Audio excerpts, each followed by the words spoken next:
burada indi Murat necə axtar, belə Mənlə axtarın? tanış olmadın, qardaşla tanış oldun, hə? Ayıb deyək. Sən tanış oldun. Nə tanış olmaq, nömrə edirəm, görmürsən? Hə, dostum. Bir dənə burada Murat yazın. Dem də səbirli ol. Niyə əsəbsən sən? İnsanım da söz soruşuram. Sənin sualın necə oldu? Dedim ki, sən onun nömrəsini alırdın. Nömrə almırdım, mən sadəcə xahiş elədim. Belə insanlar Yox, bir dəqiqə, səbirli. Ben gəlin söhbət edirəm. İnsanıq da. Xanımla sən? Heç bunların heç birini tanımıram mən. Sən Heç Yox, bir, mən onları tanımıram. sən xanımla nəsə? heç nəyim deyil. Gördüm bəyəkləri. Yox, nəysə? İndi heç nəyi.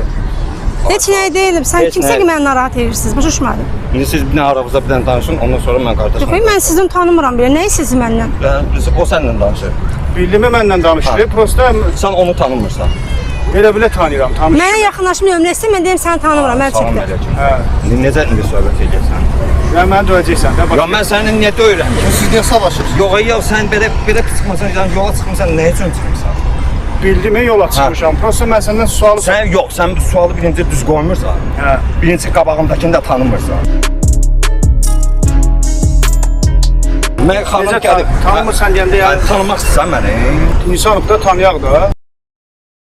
Qardaşım bir dənə bununla öz sözü konkret birləşdi. Sən Tamamla tanımır- ondan sonra gedək söhbətimizi qıraqda söhbət edək. Xanımla tanışmaq. Qıraqda səndən nə